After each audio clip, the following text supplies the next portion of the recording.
আল্লাহু আকবার আল্লাহু আকবার আল্লাহু আকবার। ত্যাগের মহিমায় সারা দেশে পবিত্র ঈদুল আজহা উদযাপন। জাতীয় ঈদগাহে প্রধান জামাতে রাষ্ট্রপতি প্রধানমন্ত্রীর নামাজ আদায়, দেশের শান্তি সমৃদ্ধির জন্য দোয়া মোনাজাত।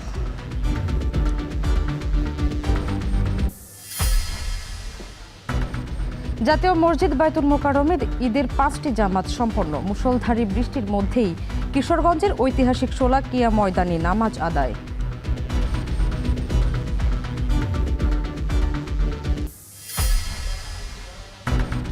রাষ্ট্রীয় নিপীড়নের ভয় না থাকায় মুক্ত পরিবেশে ঈদ উদযাপন। দ্রব্যমূল্য ছিল সহনীয় বলছেন বিএনপি নেতারা। আইন শৃঙ্খলা নিয়ে উদ্বেগ বিরোধী দলের, সংকট মোকাবিলায় সহায়তার আশ্বাস।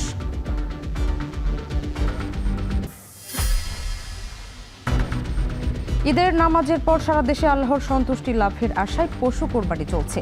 পাড়া মহল্লার অলিগলিতে ব্যস্ততা, বর্জ্য অপসারণে মাঠে পরিচ্ছন্নতা কর্মীরা।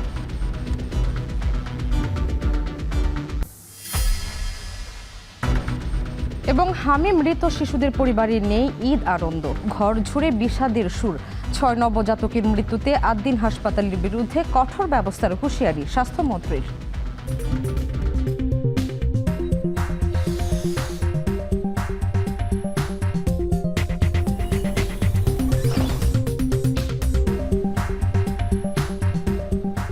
দর্শক সবাইকে ঈদের শুভেচ্ছা, ঈদ মোবারক। স্বাগত জানাচ্ছি এখন ঢাকায়, আর আপনাদের সঙ্গে আছে আমি শামীমা শামু। ত্যাগ, সহমর্মিতা আর আত্মশুদ্ধির বার্তা দিয়েই অনুষ্ঠিত হলো প্রধান ঈদ জামাত। জাতীয় ঈদগাহ ময়দানে পবিত্র ঈদুল আজহার নামাজ আদায় করেন রাষ্ট্রপতি মোহাম্মদ শাহাবুদ্দিন ও প্রধানমন্ত্রী তারেক রহমান। লোভ, লালসা, হিংসা, বিদ্বেষ আর মনের পশুকে পরাভূত করে ত্যাগের মহিমায় উদ্ভাসিত হয়ে সত্য ও সুন্দরের পথে ধাবিত হওয়ার প্রত্যাশায় দোয়া মোনাজাতে অংশ নেন রাষ্ট্রের শীর্ষ কর্তা ব্যক্তিরা। বিস্তারিত প্রতিবেদনে। আত্মশুদ্ধির অনন্য বার্তা নিয়ে ধর্মীয় ভাবগাম্ভীর্যের মধ্যে দিয়ে পালিত হচ্ছে মুসলিম বিশ্বের অন্যতম উৎসব ঈদুল আজহা। ঈদের নামাজের মধ্যে দিয়ে এই পবিত্র দিনের আনন্দ ও ইবাদত শুরু হয়। হাইকোর্ট প্রাঙ্গণে জাতীয় ঈদগাহ মাঠে সকাল 7:30টায় ঈদুল আজহার প্রধান জামাত ঘিরে দল, মত, বর্ণ নির্বিশেষে অংশ নেয় মুসল্লিরা। নামাজে অংশ নিতে 7:25 জাতীয় ঈদগাহে আসেন প্রধানমন্ত্রী তারেক রহমান। এরপরই আসেন রাষ্ট্রপতি মোহাম্মদ শাহাবুদ্দিন। ঠিক 7:30টায় শুরু হয় ঈদুল ফিতরের প্রধান জামাত। এরপর খুতবা পাঠ এবং সবশেষ মোনাজাতের মধ্যে দিয়ে শেষ হয় নামাজের আনুষ্ঠানিকতা।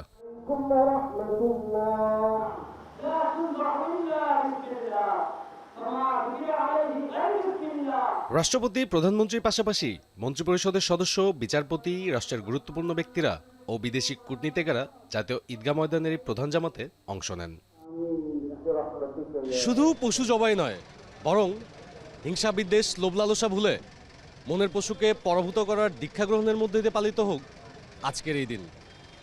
আগত মুসল্লিদের প্রত্যাশা, ত্যাগ ও সত্যের মহিমায় উদ্ভাসিত হবে পবিত্র ঈদুল আজহা। সাব্বির রোজ, এখন জাতীয় ঈদগাহ ময়দান, ঢাকা। পূর্ব নির্ধারিত একে একে ঈদের 5টি জামাত অনুষ্ঠিত হয়েছে জাতীয় মসজিদ বায়তুল মোকাররমে।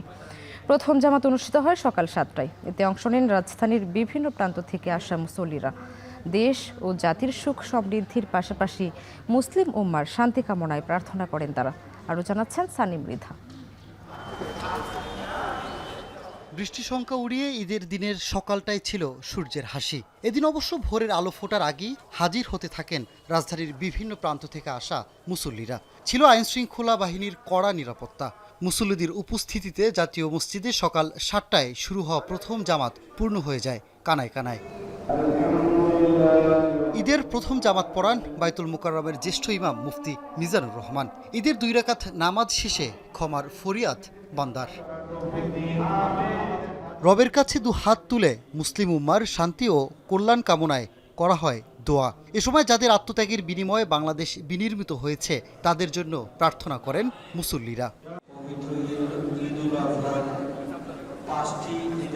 পরে 11টার মধ্যে শেষ হয়ে যায় ঈদের 5টি জামাত।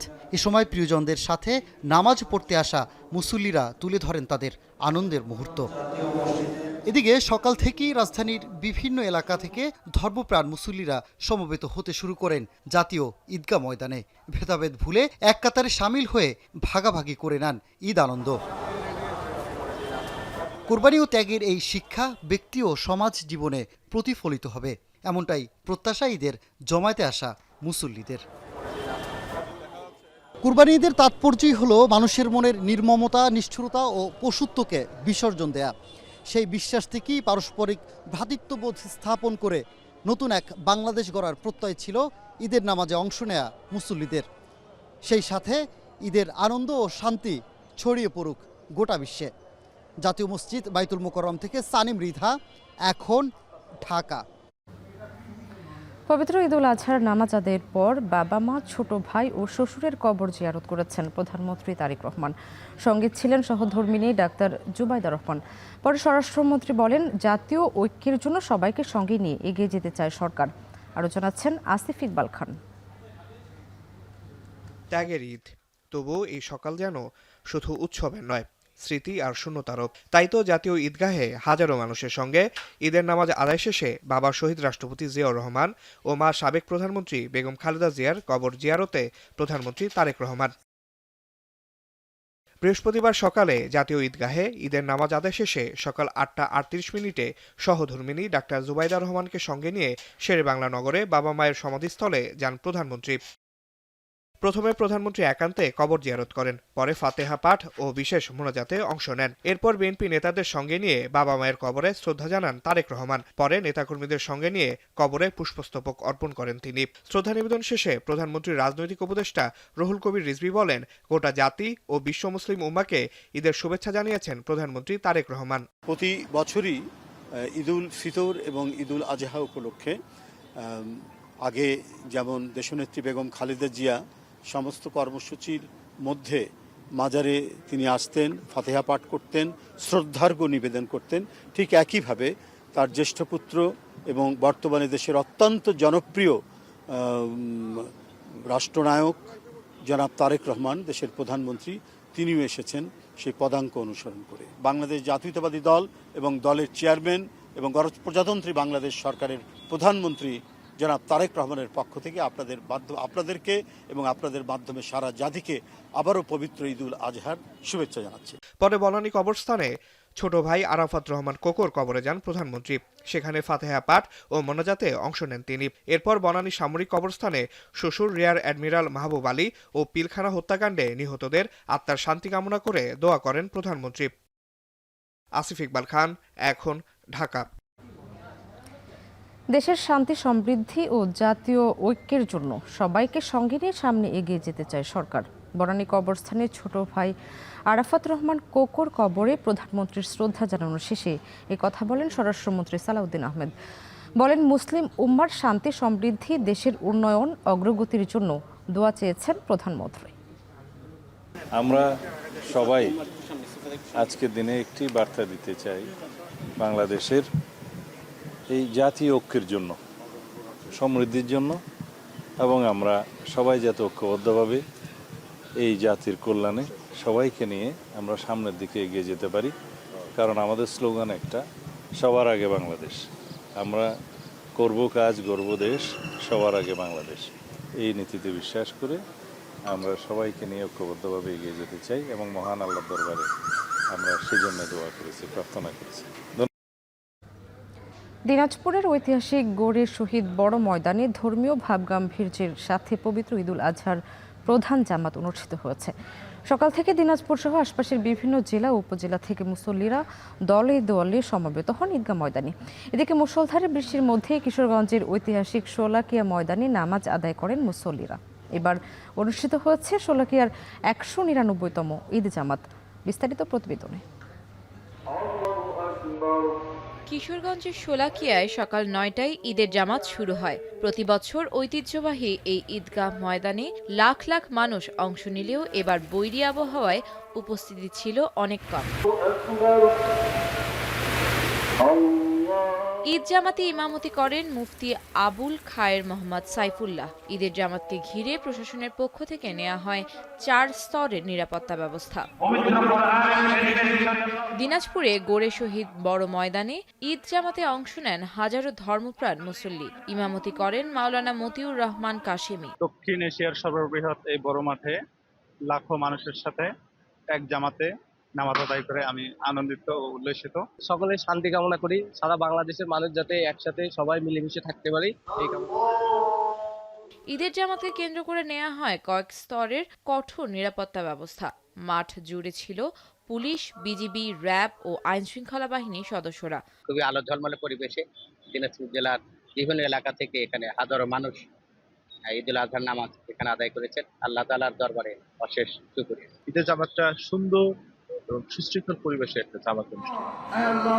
আমাদের দেশের জন্য, তরক্কি উন্নয়নের জন্য ঈদের নামাজ শেষে দেশে শান্তি, সমৃদ্ধি, উন্নয়ন, অগ্রগতির জন্য দোয়া মোনাজাত করা হয়। আফনান অপসরা, এখন। পবিত্র ঈদুল আজহার মহান আল্লাহকে খুশি করতে পশু কোরবানি চলছে। ঢাকা দক্ষিণ ও উত্তর সিটিতে পশু জবাই এবং বর্জ্য অপসারণ বিষয় জানাতে যুক্ত হচ্ছেন মেহরাব সুমন। এছাড়া রাজশাহী থেকে যুক্ত হচ্ছেন রাকিবুল হাসান এবং বরিশালে আছেন অমিত হাসান। শুরুতেই যাচ্ছে সুমনের কাছে। সুমন, পাড়া মহল্লায় পশু কোরবানির পর বর্জ্য যত্রতত্র ফেলা হচ্ছে কিনা, আর সিটি কর্পোরেশনের পক্ষ থেকে পরিচ্ছন্নতা কর্মীরা মাঠে নেমেছে কিনা জানাবেন।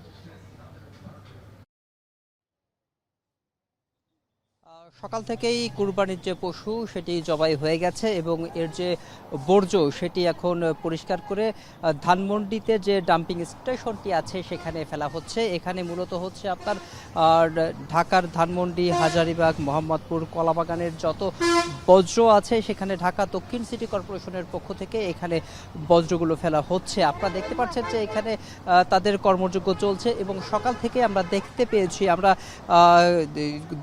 কথা বলেছি তাদের সঙ্গে, তারা সকাল 8টা থেকেই শুরু করেছে এই বর্জ্যগুলো কালেক্ট করার এবং দুপুরের এই সন্ধ্যার মধ্যেই শেষ করবে বলে আমাদের জানিয়েছে।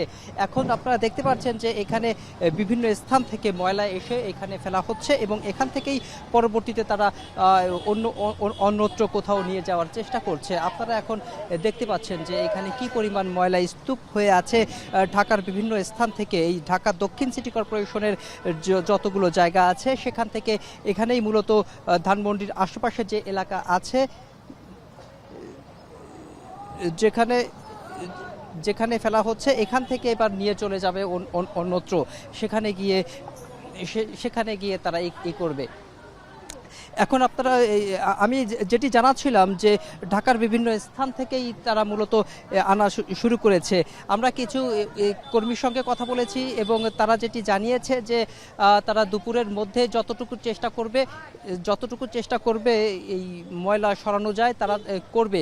আর যদি খুব দেরি হয় এবং পশু যদি কোরবানি চলতে থাকে, কারণ ঢাকায় কিছুক্ষণ পরপরই এই পশু কোরবানি হয়, এর জন্য এদেরও একটু কাজ করতে বিলম্ব হচ্ছে। সেটি তারা জানিয়েছে যে রাত 10টা নাগাদ তারা এই পশুর যে কোরবানির যে বজ্র সেগুলো পরিষ্কার করে ফেলবে এবং এরপরে তারা ঢাকায় দুর্গন্ধমুক্ত রাখতে এখানে ব্লিচিং পাউডার দেওয়া হবে, সেটির জন্য আলাদা লোক নির্ধারণ করা হয়েছে। এবং ঢাকার এই ধানমন্ডিতে আমি কিছু জায়গায় ঘুরে দেখেছি, এখনও সেখানে পশু কোরবানি চলছে এবং সেই পশুর বর্জ্য তারা বারবার নিয়ে আসছে এবং নিয়ে এখানেই আসছে মূলত ঢাকাকে পরিচ্ছন্ন রাখতে। এবং ঢাকা পরিষ্কারের যে ঘোষণা সিটি কর্পোরেশনের পক্ষ থেকে দেওয়া হয়েছিল তার কথা অনুযায়ী এখানে মূলত তারা বজ্রগুলো নিয়ে আসছে এবং বিভিন্ন সংগঠনও আমরা দেখেছি ঢাকাকে পরিষ্কারের জন্য তারা কাজ করছে। এবং আপনার যে ঢাকা সিটি কর্পোরেশনের পক্ষ থেকে যে প্রতিশ্রুতি দেওয়া হয়েছিল সেই প্রতিশ্রুতির অনুযায়ী তারা কাজ করছে। এই ছিল আমার কাছে ঢাকার ধানমন্ডি থেকে সবশেষ। আমাদের সহকর্মী রয়েছে রাজশাহীতে, আমরা চলে যাব সেখানে রাকিবুল হাসানের কাছে। ধন্যবাদ সুমন। আসলে সকাল থেকে ঈদের নামাজের পরপরই তো রাজশাহীর 30টি ওয়ার্ডে বিভিন্ন জায়গায় যারা কোরবানি করেছেন তাদের কাজ প্রায় শেষের পথে এবং এই সময় আমরা যেটি দেখছি যে কোরবানির পশু থেকে যে সমস্ত বর্জ্য হয়েছে সেগুলো কিন্তু আলাদা করে স্তূপ করে রাখা হয়েছে এবং কিছু কিছু তরল বর্জ্য যেগুলো আসলে সম্ভব হলে তারা ড্রেনে ফেলেছেন, বাকিটা ধুয়ে পরিষ্কার করেছেন যে যার মতো। তবে যে সমস্ত বর্জ্যগুলো আসলে রাখা হয়েছে তার আগেই রাজশাহী সিটি কর্পোরেশন কিন্তু কোরবানি উপলক্ষে যে উদ্যোগগুলো নিয়েছিল বড় বড় ড্রেনগুলো পরিষ্কার করা এবং একই সাথে রাজশাহীতে প্রায় 84,000-এরও বেশি হোল্ডিং রয়েছে, সেই হোল্ডিংয়ের প্রত্যেককেই যে পলি ব্যাগ তারা পৌঁছে দিয়েছেন পরিবেশ বান্ধব এবং একই সাথে বর্জ্য রাখার জন্য যে আলাদা ব্যবস্থা করা সেটিও আসলে করেছিলেন। এবং আপনাকে বলে রাখি দর্শক যে রাজশাহী সিটি কর্পোরেশনের যারা খাসি কোরবানি দিয়েছেন, রাজশাহী সিটি কর্পোরেশনের পক্ষ থেকে তাদেরকে 1/2 কেজি ব্লিচিং পাউডার এবং বর্জ্য রাখার জন্য পলিব্যাগ এবং একই সাথে গরু যারা কোরবানি করেছেন তাদেরকে 1 কেজি ব্লিচিং পাউডার এবং বর্জ্য রাখার জন্য বড় ব্যাগ দেওয়া হয়েছে এবং প্রত্যেকটি ওয়ার্ডে আমরা ঘুরে ঘুরে দেখেছি যারা কোরবানি করেছেন তারা সেগুলো ব্যবহার করছেন এবং বর্জ্যগুলো সেখানে স্তূপ করে যেখানে কোরবানি করেছেন তার পাশে রেখে দিচ্ছেন।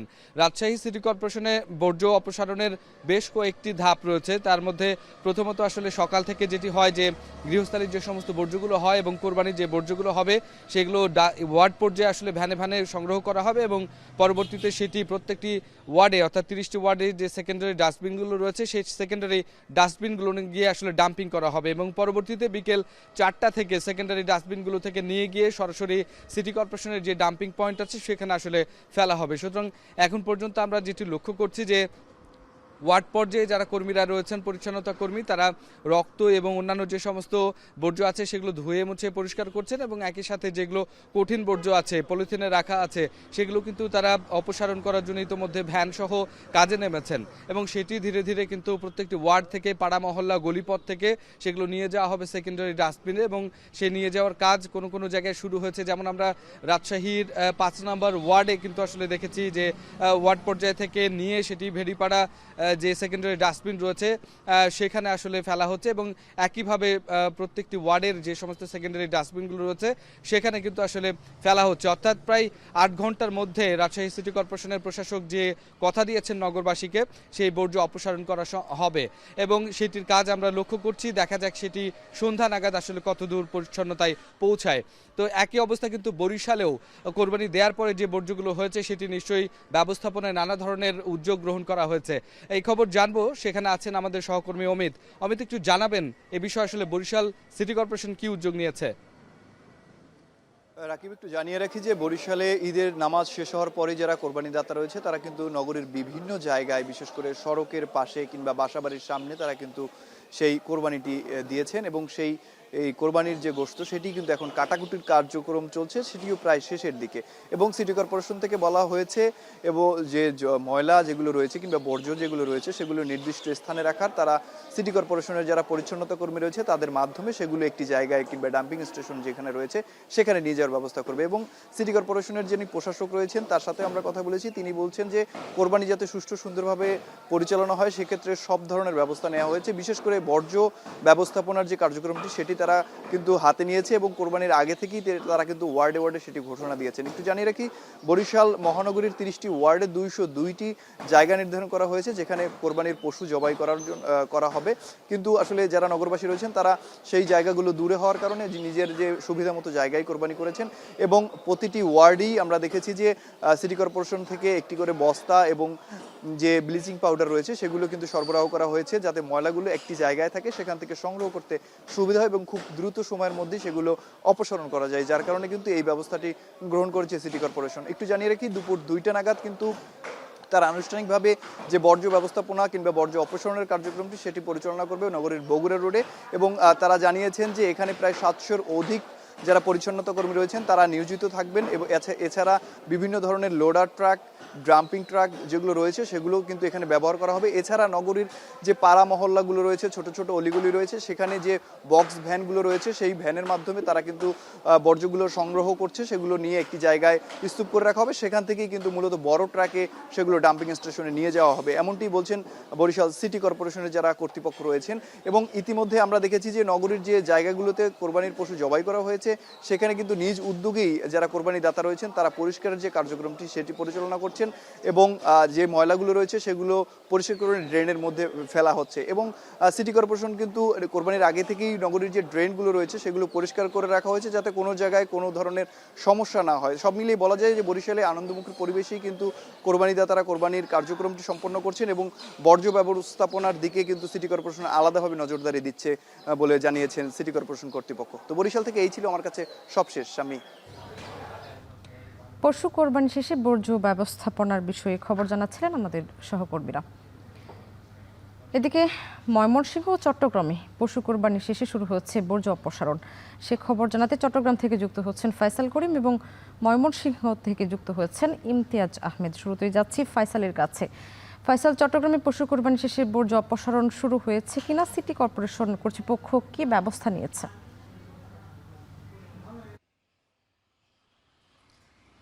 চট্টগ্রামে ঈদের প্রধান জামাতটি অনুষ্ঠিত হয়েছে সকাল 7টায় এবং তারপর আরও একটি প্রধান জামাত সকাল 8টায় অনুষ্ঠিত হয় এবং এখন প্রায় 5 থেকে 4 ঘন্টা পেরিয়ে গেছে। আমরা দেখছি এর মধ্যেই অধিকাংশ পশু কিন্তু যে গরু জবাইয়ের পর যে কাটাকাটির কাজ সেটি কিন্তু অধিকাংশই হয়ে গেছে। আমরা আছি চট্টগ্রামের কাজীর ডেউরি এলাকায়। এখানে যেটি দেখছি যে মূলত যে বর্জ্যগুলো আছে সেগুলো কিন্তু এনে বিভিন্ন যে ডাস্টবিনগুলো রাখা হয়েছে, নির্দিষ্ট স্থান রাখা হয়েছে, সেখানে এসে ফেলা হচ্ছে পশুর বর্জ্য এবং সিটি কর্পোরেশনের যে নিয়োজিত যান আছে সেই যানগুলো এসে এখান থেকে বর্জ্য নিয়ে যাচ্ছে। এবং আমরা যেটি জানি যে চট্টগ্রাম সিটি কর্পোরেশনের প্রায় 3200 পরিচ্ছন্ন কর্মী এবার কোরবানির ঈদকে ঘিরে নিয়োজিত রাখা হয়েছে সিটি কর্পোরেশনের পক্ষ থেকে এবং 300-র মতো যান এই বর্জ্য অপসারণের কাজে কিন্তু নিয়োজিত আছে। আমরা যেটি দেখছি যে সকাল 9টা থেকে যখন পশু কোরবানির কার্যক্রম শুরু হয় এবং কাটাকুটির কাজ শুরু হয় তখন থেকে কিন্তু বর্জ্য অপসারণে নেমে পড়েন সিটি কর্পোরেশন। তবে আনুষ্ঠানিকভাবে বর্জ্য অপসারণের যে কাজ সেটি চট্টগ্রামের যিনি সিটি মেয়র আছেন ডাক্তার শাহাদাত হোসেন তিনি উদ্বোধন করবেন বেলা 2টায় এবং তারপর থেকে 6 ঘন্টা ধরা হয়েছে, অর্থাৎ 2টা থেকে সন্ধ্যা 6টা বা 7টার মধ্যে এই বর্জ্য অপসারণ করার পুরোপুরি বর্জ্য অপসারণ করার ঘোষণা দিয়েছে সিটি মেয়র এবং তিনি বলেছেন যে বর্জ্য কার্যক্রম যাতে নির্বিঘ্ন হয়, নিরবিচ্ছিন্ন হয়, সেজন্য সিটি কর্পোরেশন যারা পরিচ্ছন্ন কর্মী আছে বা মাঠ পর্যায়ের যারা কর্মী আছে তারা সর্বদা নিয়োজিত আছেন এবং আমরা দেখছি যে বর্জ্য অপসারণের যে কার্যক্রম বিভিন্ন এলাকায় সেগুলো কিন্তু চলছে এবং অলিগলি যে সব অলিগলিতে আছে সেখানেও কিন্তু সিটি কর্পোরেশনের ছোট ছোট যানবাহন রাখা হয়েছে এবং চামড়া নেয়ার জন্য কিছু যানবাহন কিন্তু সিটি কর্পোরেশন থেকে নিয়োজিত করা হয়েছে। এবার মেয়র যেটি বলছেন যে বর্জ্যগুলো বিশেষভাবে সরিয়ে নেওয়ার জন্য নগরবাসীকে সিটি কর্পোরেশনের পক্ষ থেকে পরিবেশ বান্ধব একটি পলিথিন দেওয়া হচ্ছে, যেসব পলিথিনে কিন্তু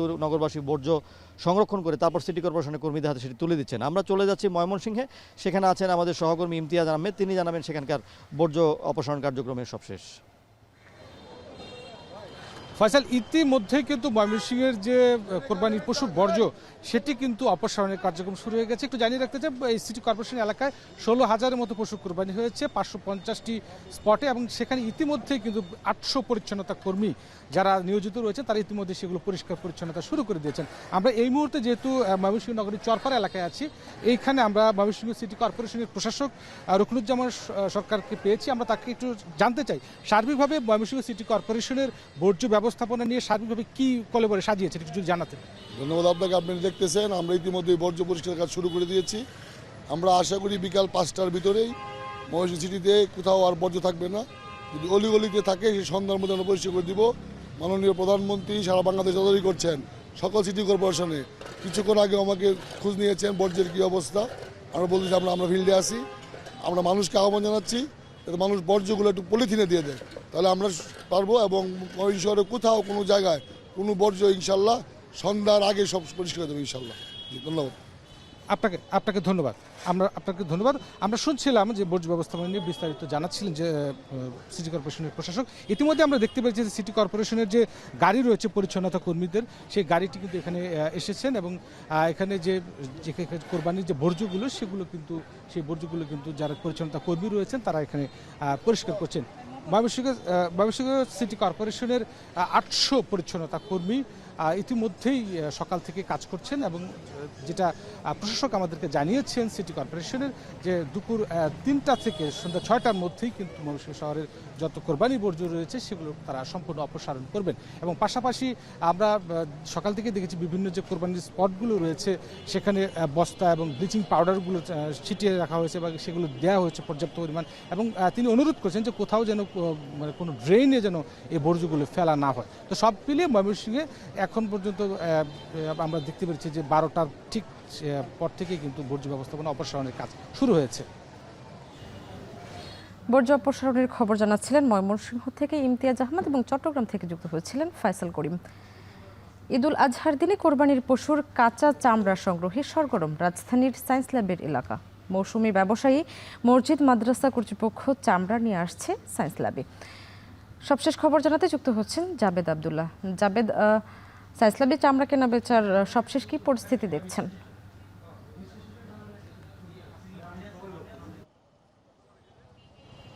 শাম্মী, ঈদ মুবারক। এরই মধ্যে কুরবানির যে পশুর চামড়া সেগুলো ধীরে ধীরে সায়েন্স ল্যাবরেটরির এই যে মূল সড়ক রয়েছে সড়কে আসতে শুরু করেছে। আমরা সকাল থেকে দেখেছি যে মসজিদ, মাদ্রাসা, অন্যান্য যারা মৌসুমি ব্যবসায়ী রয়েছে সেই মৌসুমি ব্যবসায়ী এরই মধ্যে চামড়া নিয়ে সায়েন্স ল্যাবের এই যে প্রধান সড়ক সেখানে আসছেন। একটু জানিয়ে রাখি যে সরকার এবার লবণযুক্ত কাঁচা চামড়ার দর ধরেছে 57 থেকে 62 টাকা, যেটি ঢাকার বাইরের দর, এবং ঢাকার ভেতরের চামড়ার দর ধরা হয়েছে 62 থেকে 67 টাকা। তবে অবশ্যই সেই চামড়াগুলো লবণযুক্ত হতে হবে। আমরা এখানে যারা চামড়া সংগ্রহ করছেন, চামড়া ব্যবসায়ী, তাদের সঙ্গে কথা বলেছি। তারা বলছেন যে ফ্লে কাট যে চামড়াগুলো রয়েছে, অর্থাৎ ফ্রেশ কাট, যেগুলো নাইফ কাট বলা হয়, সেই চামড়াগুলো তারা সংগ্রহ করছেন না। যে চামড়াগুলো ফ্রেশ কাট নেই সেই চামড়াগুলো মূলত তারা সংগ্রহ করছেন 400 থেকে 600 টাকার মধ্যে। এবং যারা মৌসুমি ব্যবসায়ী তারা আমাদেরকে জানিয়েছে যে চামড়ার যে দর নির্ধারণ করা হয়েছিল সেই দর তারা পাচ্ছেন না, তারা চামড়া স্বল্প মূল্যে বিক্রি করছেন। এই দাবিটি মূলত যারা মৌসুমি ব্যবসায়ী, মাদ্রাসা, মসজিদ কর্তৃপক্ষ, তারা মূলত আমাদের কাছে এই অভিযোগটি করেছেন। সকাল থেকেই মূলত এখানে চামড়া সংগ্রহ করা হচ্ছে। এবার চামড়ার লক্ষ্যমাত্রা ধরা হয়েছিল 70 থেকে 80 লাখ। আমি যারা চামড়া ব্যবসায়ী, যারা আড়তদার, তাদের সঙ্গে কথা বলেছি। তারা বলছে যে নানা কারণে এবার মূলত যে চামড়ার লক্ষ্যমাত্রা সেটি পূরণ নাও হতে পারে। যদিও এবার চামড়ার দর 2 টাকা প্রতি বর্গফিট হারে সরকার কিন্তু বর্ধিত করেছে। যারা ব্যবসায়ী তারা বলছেন যে মূলত বাংলাদেশ ব্যাংকের যে নীতিমালা, সেই নীতিমালা অনুযায়ী মাত্র 80 থেকে 90 কোটি টাকার মতো তাদেরকে ঋণ দেওয়া হয়েছে, যেটি খুবই স্বল্প। যে টাকায় মূলত এই বিশাল অঙ্কের যে চামড়া, বিশাল সংখ্যায় যে চামড়া, সেটি কেনা সম্ভব নয়। একটু ভিন্ন তথ্য এভাবে দেওয়া যায় যে মৌসুমি ব্যবসায়ীরা কিন্তু এই চামড়াগুলো কাঁচা হিসাবে নিয়ে আসছেন, অর্থাৎ লবণ ছাড়া। সেই জায়গায় আড়তদাররা বলছেন যে লবণযুক্ত চামড়া হলে তারা মূল যে দামটি সেটি তারা পেত, ন্যায্য যে দাম সেটি তারা পেত। একটু জানিয়ে রাখি যে এখানে ছাগলের চামড়া ক্রয় হচ্ছে মাত্র 10 থেকে 15 টাকায়। ছাগলের চামড়া সংগ্রহে আড়তদাররা একরকম অনীহা প্রকাশ করছে। এখনও আমরা প্রতি বছর যে চিত্রটি দেখি সায়েন্স ল্যাবরেটরি, সেই চিত্রটি এখনও জমে ওঠেনি। আপনি নিশ্চয়ই দেখতে পাচ্ছেন চামড়া সংগ্রহের যে লক্ষ্যমাত্রা সেটি খুব ধীর গতি। ধারণা করা হচ্ছে সময় বাড়লে পাড়া মহল্লা থেকে মূল যে চামড়া সেগুলো হয়তো ধীরে ধীরে আসতে পারে। তখন হয়তো এখানকার যে চামড়া বেচা কেনার যে পরিস্থিতি সেটি হয়তো চিত্র বদলে যেতে পারে। সব মিলিয়েই ছিল আমার কাছে সায়েন্স ল্যাবরেটরি থেকে চামড়া সংগ্রহ এবং বিক্রির সবশেষ তথ্য। বাংলাদেশে যারা দুস্থ, দরিদ্র ও বৈষম্যের শিকার, তাদের বৈষম্য দূর করে একটি সাম্যের বাংলাদেশ নির্মাণ করতে হবে। সকালে ঠাকুরগাঁও সরকারি বালক উচ্চ বিদ্যালয় মাঠে ঈদের জামাত শেষে কথা বলেন এলজিআরডি মন্ত্রী মির্জা ফখরুল ইসলাম আলমগীর। ঠাকুরগাঁওবাসীর কাছে, সারা বাংলাদেশের মানুষের কাছে আমাদের একটাই আবেদন, আমাদের কাছে যে আসুন আমরা সবাই আমাদের বিভেদ ভুলে গিয়ে ঐক্যবদ্ধ হয়ে আল্লাহ তাআলার নির্দেশে আমরা সবাই এগিয়ে যাই এবং ত্যাগ স্বীকার করার জন্য মানসিক প্রস্তুতি সবাই গ্রহণ করি। এবার ঈদুল আজহার আগে দ্রব্যমূল্য সহনীয় পর্যায়ে ছিল উল্লেখ করি নিত্যপণ্যের দাম সাধারণ মানুষের ক্রয় ক্ষমতার মধ্যে রাখতে সরকার কাজ করছে বলে জানিয়েছেন অর্থমন্ত্রী আমির খসরু মাহমুদ চৌধুরী। সকালে চট্টগ্রামের কাটলিতে নিজ বাড়ির মসজিদে ঈদুল আজহার জামাত শেষে সাংবাদিকদের অর্থমন্ত্রী এসব কথা বলেন। কোরবানির ঈদ উপলক্ষে দ্রব্যমূল্য কমেছে, সাধারণত কোরবানির সময় দাম বাড়ে, এবার কিন্তু কমেছে। সুতরাং আমরা এই ধারাটা অব্যাহত রাখতে চাই, সাধারণ মানুষের ক্রয় ক্ষমতার মধ্যে রাখার জন্য চেষ্টা করছি আমরা, যাতে বাংলাদেশের অর্থনীতির সুফল তো সাধারণ মানুষ পেতে হবে, খালি প্রবৃদ্ধির কথা চিন্তা করলে তো হবে না। এই প্রবৃদ্ধির মাধ্যমে দেশের সাধারণ মানুষ অর্থনীতিতে অংশগ্রহণ করতে হবে, অর্থনীতির সুফল পেতে হবে। দেশের আইন শৃঙ্খলা পরিস্থিতির অবনতি ও দ্রব্যমূল্যের ঊর্ধ্বগতি নিয়ে উদ্বেগ প্রকাশ করেছেন বিরোধী দলীয় চিফ হুইপ ও এনসিপি আহ্বায়ক নাহিদ ইসলাম। রাজধানীর পূর্ব রামপুরায় ঈদুল আজহার নামাজ শেষে তিনি বলেন, দেশের যে কোনো সংকটে সরকারকে সর্বোচ্চ সহযোগিতা করতে চায় বিরোধী দল। যেই ত্যাগ, আত্মত্যাগ আমরা আমাদের জুলাই গণঅভ্যুত্থান আমাদের শহীদরা করেছেন, সেই ত্যাগকে যাতে আমরা ধারণ করতে পারি, আমাদের সকল শহীদদেরকে আমরা স্মরণ করছি। সারা দেশবাসীর প্রতি আমরা আহ্বান জানাচ্ছি যাতে গম্ভীর্যতার সাথে, আনন্দ এবং ত্যাগের সাথে সবাই এই দিনকে উদযাপন করে। পাশাপাশি আমাদের যেই দেশের প্রতি দায়িত্ব রয়েছে, আমাদের যেই দিনের প্রতি দায়িত্ব রয়েছে, সমাজের প্রতি দায়িত্ব রয়েছে, সেই দায়িত্ব যাতে আমরা পালন করি। সিলেটে হামে আক্রান্ত হয়ে মারা যাওয়া 56টি পরিবার সহ হাসপাতালে চিকিৎসাধীন শতাধিক পরিবারই এবার নেই ঈদ আনন্দ। নতুন জামার ঘ্রাণ, ঈদের জামাতে কোলাকুলি আর শিশুদের কোলাহলে মুখরিত হতো যাদের বাড়ি, সেখানে এখন শুধুই বিষাদের সুর। ফুলের মতো নিষ্পাপ শিশুদের একের পর এক মৃত্যুতে সিলেটে ঈদ আনন্দ এখন একেবারেই ম্লান। চিকিৎসা সেবা সংশ্লিষ্টদের দাবি, হামের প্রাদুর্ভাব বৃদ্ধি পাওয়ায় ঈদের দিনও চিকিৎসা সেবা চালু রেখেছেন তারা। সময় মতো টিকা না পাওয়ায় ও পুষ্টিহীনতার পাশাপাশি অতিরিক্ত রোগীর চাপে আইসিইউ সংকটেও মৃতের সংখ্যা দীর্ঘ হচ্ছে বলছেন চিকিৎসকরা। অনিল পালের ক্যামেরায় আরও জানাচ্ছেন সন্দীপন শুভ। এটি সিলেট সদর উপজেলার চাতল গ্রামের লোকমান মিয়ার বাড়ি। সন্তান জন্ম দিতে গিয়ে 1 বছর আগে স্ত্রী হারানো পরিবারে 4 শিশুকে নিয়ে লোকমান মিয়ার দুঃখের সংসারে ফুটফুটে শিশু হুমায়রা ছিল সবার প্রাণভোমরা। কিন্তু ঈদের মাত্র কয়েকদিন আগে হামে আক্রান্ত হয়ে না ফেরার দেশে চলে যাওয়া হুমায়রার পরিবারে এখন শুধুই শূন্যতা। জন্মের সময় মা মারা যাওয়ার আগে কথা ছিল ছোট্ট হুমায়রাকে দেখে রাখবেন লোকমান, কিন্তু স্ত্রীকে দেওয়া কথা আর রাখা হলো না। সময় মতো আইসিইউ সেবা না পেয়ে হামে আক্রান্ত শিশুটির জীবন প্রদীপ নিভে গেল মাত্র 9 মাসে। ঈদের নতুন জামা কিনে রাখা আছে এখনো, শুধু নেই সে জামা পরার মানুষটি। স্নেহের হুমায়রাকে হারিয়ে ঈদের আগেই যেন প্রাণহীন হয়ে পড়েছে পুরো পরিবার। আমার সামনে আমার বাচ্চা মৃত্যুর শয্যায় ফাঞ্জা লড়ে, অথচ আমি কোনো চিকিৎসা দিতে পারলাম না। ডাক্তাররাও অসহায়, কারণ এই সময় তো আইসির দরকার, আইসি নাই। হুমায়রার পরিবারের মতোই সিলেট বিভাগের বিভিন্ন হাসপাতালের বারান্দা জুড়ে চলছে হাহাকার। কোথাও মায়ের বুক ফাটা কান্না, কোথাও মা বাবার নির্বাক চাহনি। কখনো কখনো মৃত শিশুদের স্বজনদের আহাজারিতে ভারী হয়ে উঠছে সিলেটের হাসপাতালগুলো। একসময় সাধারণ রোগ হিসেবে পরিচিত হাম এবার কেড়ে নিচ্ছে একের পর এক কোমল প্রাণ। হামে চিকিৎসা গ্রহণকারীদের পাশাপাশি ঈদের দিনও ভর্তি হচ্ছে নতুন নতুন রোগী। আমরা বহুত কষ্টর ভিতরে আছি আল্লাহর দরবারও। এই এক বাচ্চা লইয়া আমার মেয়েটা রাস্তা রাস্তায় আটের আর খান্দের, এই বাচ্চাটারে লইয়া।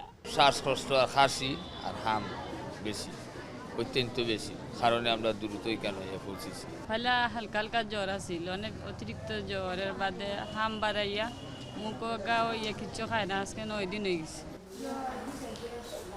এদিকে হামে আক্রান্ত শিশুদের বাঁচাতে দিনরাত নিরলস চেষ্টা চালিয়ে যাচ্ছেন চিকিৎসক ও নার্সরা। ঈদের দিনেও পরিবার পরিজনের কাছে না গিয়ে হাসপাতালের ওয়ার্ডেই কাটছে তাদের সময়। আপ্রাণ চেষ্টা করে হলেও একটি শিশুকে বাঁচাতে চান তারা। প্রত্যেকটা স্টাফে মানে আপ্রাণ চেষ্টা করতে যে বাচ্চা ভালো ইয়া মা বাবার কোলে ফিরে যাক। ডিউটি করছি, এটা আমাদের কাছে মানে কষ্টের না, বরঞ্চ ব্যাপারটা আনন্দের যে এই টাইমেও আমরা উৎসবের মধ্যে মানুষকে সার্ভিস দিতে পারতেছি এবং সর্বোচ্চ চেষ্টা করতেছি ওই যে একটা মানুষকেও যদি বাঁচাইতে পারি বা একটা মানুষেরও যদি উপকার হয়, এই জিনিসটা আমাদের কাছে আনন্দের। এদিকে ঈদের দিনেও বিভাগের বিভিন্ন হাসপাতালে হামের উপসর্গ নিয়ে চিকিৎসা সেবা নিচ্ছে প্রায় 250 রোগী। এখন সিলেট। তদন্ত প্রতিবেদন পেলেই রাজধানীর মগবাজারে নবজাতক মৃত্যুর ঘটনায় ৮ দিন হাসপাতালের ব্যাপারে আইনি ব্যবস্থা নেওয়া হবে বলে জানিয়েছেন স্বাস্থ্যমন্ত্রী সরদার সাখাওয়াত হোসেন বকুল। সকালে নরসিংদীর মনোহরদী উপজেলায় প্রধান ঈদগাহে নামাজ আদায় শেষে কথা বলেন তিনি। সময় তিনি বলেন, হামের প্রাদুর্ভাব ও মৃত্যুর সংখ্যা অনেকটা কমে গেছে, ঈদে আক্রান্তের সংখ্যা কমে আসবে। আমরা একটা তদন্ত কমিটি গঠন করা হয়েছে আমাদের ডিরেক্টর হসপিটালের নেতৃত্বে। ৭২ ঘন্টার ভিতরে তার রিপোর্ট প্রতিবেদন দাখিল করবে। আমরা এটাকে এই হাসপাতালকে কঠোর আইনের আওতায় যা কিছু বিভাগীয়ভাবে সম্ভব তাই আমরা করব ইনশাআল্লাহ। তদন্ত রিপোর্টকে আমরা সার্বিক সিদ্ধান্ত নেব।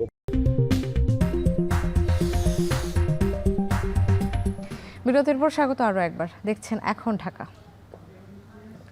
নামাজ আদায় ও পশু কোরবানির ক্ষেত্রে নানা বিধি নিষেধ সত্ত্বেও ধর্মীয় ভাবগাম্ভীর্য ও ত্যাগের মহিমায় ঈদুল আজহা উদযাপন করেছে ভারতের মুসল্লিরা। কলকাতায় ঐতিহাসিক ব্রিগেড গ্রাউন্ড ময়দান সহ স্থানীয় বিভিন্ন মসজিদে ঈদ জামাত অনুষ্ঠিত হয়েছে। এছাড়াও ঈদের জামাত অনুষ্ঠিত হয়েছে দিল্লি, মহারাষ্ট্র, তামিলনাড়ু, পাঞ্জাব সহ ভারতের বিভিন্ন রাজ্যে। দেশবাসীকে ঈদের শুভেচ্ছা জানিয়েছেন ভারতের রাষ্ট্রপতি দ্রৌপদী মুর্মু ও প্রধানমন্ত্রী নরেন্দ্র মোদী। আরও জানাচ্ছেন দীপক দেবনাথ। বৃহস্পতিবার সকাল থেকেই ভারতের রাজধানী দিল্লি সহ দেশটির বিভিন্ন প্রদেশে মসজিদ ও খোলা মাঠে অনুষ্ঠিত হয় ঈদ জামাত। সব ভেদাভেদ ভুলে আল্লাহর সন্তুষ্টি লাভের আশায় এসব ঈদ জামাতে এক কাতারে সমবেত হন মুসল্লিরা। এবার কেন্দ্রীয় সরকারের নির্দেশনা মোতাবেক পশ্চিমবঙ্গের রাস্তায় ঈদ জামাত আদায়ে বিধিনিষেধ আরোপ করে রাজ্য সরকার। এ কারণে রেড রোডের পরিবর্তে ঐতিহাসিক ব্রিগেড গ্রাউন্ডে ঈদের প্রধান জামাত অনুষ্ঠিত হয়। নামাজ শেষে মুসলিম উম্মার শান্তি কামনায় বিশেষ মোনাজাতে অংশ নেন মুসল্লিরা। সমালোচনা থাকলেও নামাজ আদায়ের ক্ষেত্রে রাজ্যের বিজেপি সরকারের নতুন সিদ্ধান্তকে স্বাগত জানান মুসল্লিরা। ব্রিগেড ময়দানের পাশাপাশি কলকাতার নাখোদা মসজিদ, টিপু সুলতান মসজিদ, পার্ক সার্কাস ময়দান সহ বিভিন্ন মসজিদ ঈদগাহে নামাজ আদায় করেন মুসল্লিরা। তবে এবার গরু মহিষ জবাইয়ে সরকারের তরফে কঠোর নির্দেশনা থাকায় ছাগল, ভেড়ার মতো ছোট আকারের পশুকেই কোরবানি দিচ্ছেন বেশিরভাগ মুসলিম। পশ্চিমবঙ্গের পাশাপাশি ঈদ জামাত অনুষ্ঠিত হয়েছে দিল্লি, পাঞ্জাব, মহারাষ্ট্র, তামিলনাড়ু সহ ভারতের বিভিন্ন রাজ্যে। এদিকে ঈদ উপলক্ষে দেশবাসীকে শুভেচ্ছা জানিয়েছেন ভারতের রাষ্ট্রপতি দ্রৌপদী মুর্মু, প্রধানমন্ত্রী নরেন্দ্র মোদী, লোকসভার বিরোধী দলীয় নেতা রাহুল গান্ধী সহ সরকার ও রাজনৈতিক দলের শীর্ষ নেতারা। এখন বিশ্ব। থমাস ডুলির অধীনে ঈদের দিনেও মাঠে ঘাম ছড়িয়েছেন বাংলাদেশের ফুটবলাররা। প্রায় ৩ বছর পর দলে জায়গা পেয়ে আনিসুর রহমান জিকো জানিয়েছেন, সময়টা কঠিন ছিল, বর্তমান দলে জায়গা করে নেওয়াও চ্যালেঞ্জিং। ফুটবলারদের প্রস্তুতি নিয়ে আরও জানাচ্ছেন রেজাউল করিম। আগে থেকেই জানানো হয়েছিল ঈদের দিন অনুশীলন করবে বাংলাদেশের জাতীয় ফুটবল দল। নির্ধারিত সময়ের আগে কিংস অ্যারেনায় হাজির হেড কোচ থমাস ডুলি, সাথে তার সহকারীরাও। প্রায় ঈদেই দেখা যায় ফুটবলাররা ব্যস্ত থাকেন ক্যাম্পে, তবে দেশের জন্য নিজেকে প্রস্তুত রাখতে এমন ত্যাগ উপভোগী করেন তারা। এই দিয়ে আমার পরপর 3টা ঈদ বাসার বাইরে করা।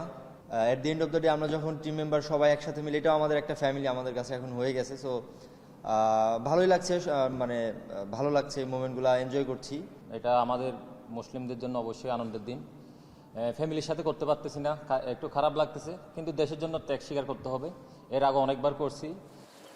থমাস ডুলির সাথে কতটা খাপ খাওয়াতে পারলেন ফুটবলাররা, এমন প্রশ্নের জবাবে কোচকে নিয়ে ইতিবাচক উত্তরই দিলেন মুরসালিন।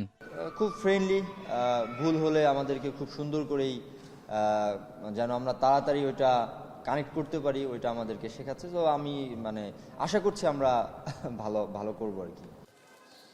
প্রায় 2 বছর পর দলের সাথে ক্যাম্পে আছেন গোলকিপার আনিসুর রহমান জিকো। এতদিন জায়গা কেন পাননি তার কারণটা অবশ্য আকার ইঙ্গিতেই জানালেন দেশসেরা গোলরক্ষক। বর্তমান দলে একাদশে জায়গা করে নেওয়াও চ্যালেঞ্জিং বলে মানছেন জিকো। লিগে খেলছি, কনফিডেন্স আছে এবং নতুন কোচ, তো সব মিলেই এনজয় করছি। অনেকদিন পরে যত ব্রেক করছি সবার সাথে, সবাই সিনামুখ। অবশ্যই চ্যালেঞ্জটা বেশি, কারণ ওরা খেলতেছে, ভালোই করতেছে। তো আমি যদি আমার জায়গাটা ফিরে পাই তাহলে আমি আমার সেরাটা দিব। আগামী 5 মে সান মারিনোর বিপক্ষে মাঠে নামার লক্ষ্যে 31 মে দেশ ছাড়ার কথা রয়েছে জামাল ভুঁইয়াদের। ঈদের দিনেও থমাস ডুলের অধীনে চলছে জাতীয় দলের ফুটবলারদের ব্যস্ততা। দৃশ্যটা নতুন নয়, তবে এবারের দৃশ্যটা কিছুটা ব্যতিক্রম, কারণ বাংলাদেশ যাচ্ছে ইউরোপের দেশ সান মেরিনোর বিপক্ষে। সেই দেশের সাথে জয় নিয়ে দেশে ফিরতে চায় জামাল ভুঁইয়ারা। রেজাউল করিম, এখন, ঢাকা। এ ছিল এখন ঢাকায়। এখন টেলিভিশন ওয়েবসাইটে দেখতে ভিজিট করুন www.ekhon.tv। এছাড়া ফেসবুকে দেখুন facebook.com/tv.ekhon এবং ইউটিউবে এখন টেলিভিশন দেখতে ভিজিট করুন youtube.com/c/ekhon tv।